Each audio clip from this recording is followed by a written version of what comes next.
ದೆಹಲಿಯಲ್ಲಿ ಏನು ಬಾಂಬ್ ಸ್ಫೋಟ ಆಯಿತು, ಅದರಿಂದ ದೇಶದಲ್ಲಿ ಅಶಾಂತಿ ಉಂಟಾಗಿದೆ. ಹಾಗಾದರೆ ನಾವು ಪುನಃ ಅಶಾಂತಿಯಿಂದ ಶಾಂತಿಯನ್ನು ಸ್ಥಾಪಿಸಬೇಕು ಅಂದರೆ ಏನು ಮಾಡಬೇಕು? ಬಸವನಗೌಡ ಪಾಟೀಲ್ ಯತ್ನಾಳ್ ಕೆಲವೊಂದು ಕಠಿಣ ಕ್ರಮವನ್ನು ಅನುಸರಿಸಿದ್ರೆ ಇದಾಗುತ್ತೆ ಅಂತ ಹೇಳ್ತಾ ಇದ್ದಾರೆ. ದೆಹಲಿಯಲ್ಲಿ ಏನು ಬಾಂಬ್ ಸ್ಫೋಟ ಆಯಿತು ಆ ಒಂದು ವಿಚಾರವಾಗಿ ಪುನಃ ಶಾಂತಿ ಸ್ಥಾಪನೆಗೆ ಕೆಲ ಕಠಿಣ ಕ್ರಮಗಳನ್ನು ಅನುಸರಿಸಿ ಅಂತ ಕೇಂದ್ರ ಸರ್ಕಾರಕ್ಕೆ ಯತ್ನಾಳ್ ಒತ್ತಾಯವನ್ನು ಮಾಡ್ತಾ ಇದ್ದಾರೆ. ಯತ್ನಾಳ್ ಹೇಳಿದ ಹಾಗಾದ್ರೆ ಕಠಿಣ ಕ್ರಮಗಳು ಯಾವುವು? ಹಾಗಾದ್ರೆ ಏನು ಹೇಳಿದ್ರೆ ಯತ್ನಾಳ್ ಹಾಗಾದ್ರೆ ಕೇಂದ್ರ ಸರ್ಕಾರಕ್ಕೆ? ಮದರಸ ನಿಷೇಧ, ಮೌಲಾನಾಗಳ ಒಂದು ಅವ್ರನ್ನ ಜೈಲಿಗೆ ಹಾಕಬೇಕು, ಮುಸ್ಲಿಮರ ಸಮಗ್ರ ನಾಗರಿಕ ನೋಂದಣಿ ಆಗಬೇಕು, ಅದರ ಜೊತೆಗೆ ಮಸೀದಿ ಧರ್ಮೋ ಪ್ರದೇಶಗಳನ್ನು ದಾಖಲಿಸಿ ಅಂತ ಹೇಳ್ತಾ ಇದ್ದಾರೆ. ಈ ಕುರಿತು ತಮ್ಮ ಎಕ್ಸ್ ಖಾತೆಯಲ್ಲಿ ಪೋಸ್ಟನ್ನು ಮಾಡಿದ್ದಾರೆ, ಟ್ವೀಟ್ ಮಾಡಿದ್ದಾರೆ ಯತ್ನಾಳ್. ಏನು ದೆಹಲಿಯಲ್ಲಿ ಒಂದು ಸ್ಫೋಟ ಆಯಿತು, ಎಷ್ಟು ಭೀಕರವಾಗಾಯಿತು ಮತ್ತು ಎಷ್ಟು ಜನರ ಒಂದು ಪ್ರಾಣವನ್ನು ಬಲಿ ತೆಗೆದುಕೊಳ್ತು ಅದೆಲ್ಲರಿಗೂ ಕೂಡ ಗೊತ್ತಿರುವಂತಹ ವಿಚಾರ. ಹೀಗಾಗಿ ಬಸವನಗೌಡ ಪಾಟೀಲ್ ಯತ್ನಾಳ್ ಈ ಒಂದು ವಿಚಾರವಾಗಿ ನಾವು ಟೀಕೆ ಮಾಡುವುದಕ್ಕಿಂತ ದೇಶದಲ್ಲಿ ಅಶಾಂತಿ ಉಂಟಾಗಿದೆ, ಮತ್ತು ಈಗ ನಾವು ಶಾಂತಿಯಿಂದ ಬದುಕಬೇಕು, ಶಾಂತಿ ನೆಲೆಸಬೇಕು ಅಂದರೆ ಏನು ಮಾಡಬೇಕು? ಅದಕ್ಕೆ ಕೇಂದ್ರ ಸರ್ಕಾರ ಕೆಲವೊಂದು ನಿಯಮಗಳನ್ನು, ಕಠಿಣ ಕ್ರಮಗಳನ್ನು ತೆಗೆದುಕೊಳ್ಳಬೇಕು ಅಂತ ಹೇಳಿ ಒತ್ತಾಯವನ್ನು ಮಾಡ್ತಾ ಇದ್ದಾರೆ, ಸಲಹೆಗಳನ್ನು ನೀಡ್ತಾ ಇದ್ದಾರೆ ಕೇಂದ್ರ ಸರ್ಕಾರಕ್ಕೆ. ಯಾಕಂದರೆ ಈಗೇನಾಗಿದೆ ಆ ಘಟನೆ ಆಗೋಗಿಬಿಟ್ಟಿದೆ.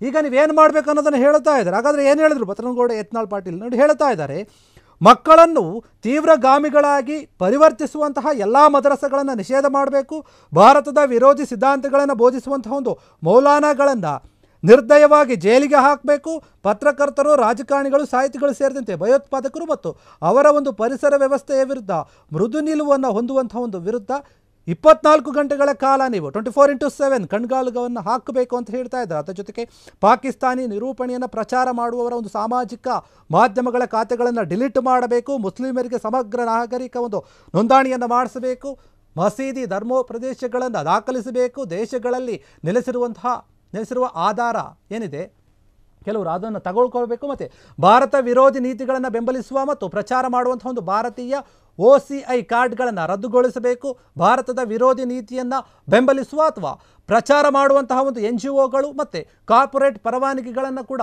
ರದ್ದು ಮಾಡಬೇಕು, ಭಯೋತ್ಪಾದಕರಿಗೆ ಹಣಕಾಸು ಮತ್ತು ಕಾನೂನು ನೆರವು ನೀಡುವಂತಹ ಒಂದು ಹಲಾಲ್ ಪ್ರಯಾಣಿಕರ ಕೆಲವೊಂದು ಸಂಸ್ಥೆಗಳೇನಿದೆ ಅವುಗಳನ್ನು ನೀವು ನಿಷೇಧ ಮಾಡಬೇಕು. ಎಲ್ಲ ಒಂದು ಟ್ವೀಟ್ ಖಾತೆಯಲ್ಲಿ ಹಾಕಿದ್ದಾರೆ, ನೀವು ಗಮನಿಸಬಹುದು. ವೈದ್ಯಕೀಯ ವೃತ್ತಿಪರರು ಮತ್ತು ಇತರ ವೃತ್ತಿಪರರ ಒಂದು ಹಿತಾಸಕ್ತಿಗೆ ವಿರುದ್ಧವಾಗಿ ಯಾರು ವರ್ತಿಸ್ತಾರೆ ಅದರ ಏನಾದರೂ ಕಂಡು ಬಂದರೆ ಅವರ ವಿರುದ್ಧ ಕೂಡ ನೀವು ಕ್ರಮವನ್ನು ತೆಗೆದುಕೊಳ್ಬೇಕು.